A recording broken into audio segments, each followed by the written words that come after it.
Hey, what's up, guys? Welcome back to the iAuthority Network. So today we have kind of a lot of stuff to talk about, so let's just get right into it. So there's been a lot of talk going around over the years about the ultimate question of whether or not Apple throttles their phones and makes them slower. And recently, they did come forward with a statement saying that in order to preserve the battery life of your device and make it last longer, that yes, the CPU is throttled. But is that what's really going on? And my thoughts? No, it's not. And I'm going to explain why right now. So, the first thing I'd like to cover is the science behind ion lithium batteries. Ion lithium batteries are what powers our smartphones, our laptops, our smartwatches, and various other forms of products. And the thing with ion lithium batteries is that they're not perfect. They are, in fact, far from perfect. But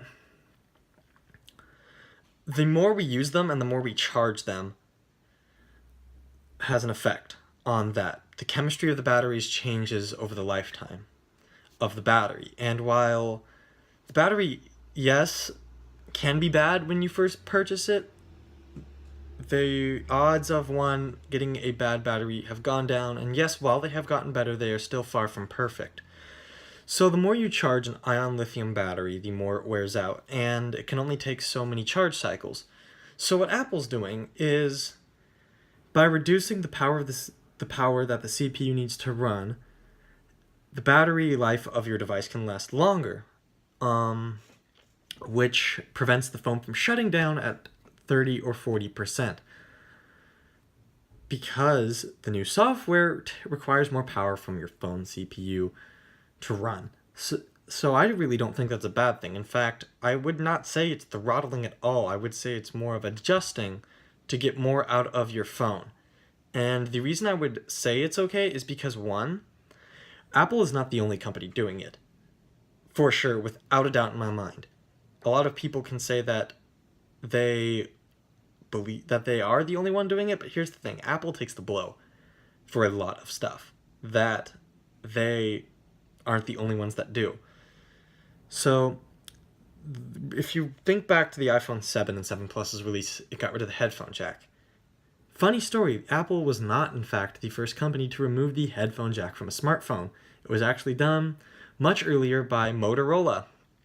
But because Apple's so big, it takes the hit for everything. And they are, once again, taking all the blame for something that they aren't the only ones doing.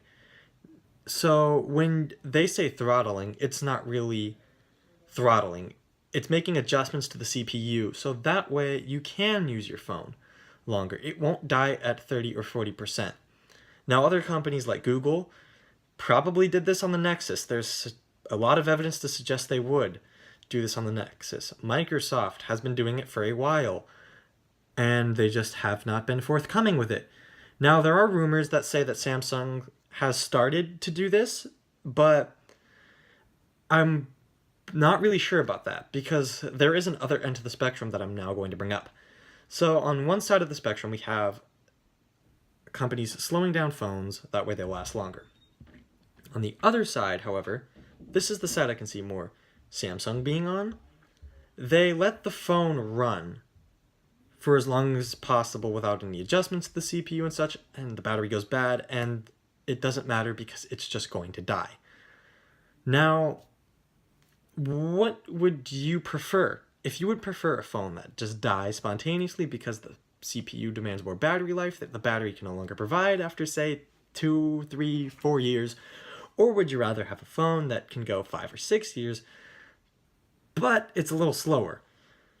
And I tend to lean more on that. I'd rather have a phone that would last for 5 or 6 years that gets a little slower over time than one that only lasts 2 or 3 and dies. So that's just my thought on the whole controversy scheme as far as the spectrum goes. But anyway, another thing is that, well, people seem to believe that it's used to get you to upgrade. And if you really look at it, that's not true at all. if Apple really wanted you to upgrade their smartphones, it would be consistently the same. You wouldn't notice a speed difference. One day it would just die. But they're not doing that. They're trying to preserve the life of the battery. Yeah, sure, your phone will get slower. That's a given. But at the same time, it's also going to last longer despite the slowing speeds. So I'm just going to leave this one up for debate. Let me know down below in the comments what you think. Do you think that it's okay to have a phone that continues at these paces for as long as it can, because they're all just going to eventually fail anyway, and you don't mind if it fails faster? Or do you prefer a phone that's slowed down over time, that way it keeps the device's life longer overall? But, however, this is not the end of the video. I just also wanted to say that, one, it's not the consumer's fault that they don't know. I don't put all the blame on Apple. It's not entirely their fault. Like I said, there are other companies that are doing the exact same thing, but will never be held responsible for it because Apple, the big company, is taking all the flack. On the other hand, shame to these companies. One, for not telling us. I would not say it's dishonesty because it's, like I said, it's not really throttling. Throttling is not really the correct word. It's more of adjusting despite what they said. And if I'm being completely honest, most of the time, if you're an average user of your phone, you're not going to know. The only people that will really know are the heavy users. And I don't mean heavy users like you're constantly on it or anything like that. I mean like the real heavy users, you know, whether it's for gaming on your phone, if you do that, video editing and such. But the average person won't know it until about the time they would probably need an upgrade anyway. So that's just kind of where I'm at, and that's my thoughts on the Apple throttling issue. I would love to know what you guys think. So if you enjoyed this video, please be sure to give it a big thumbs up.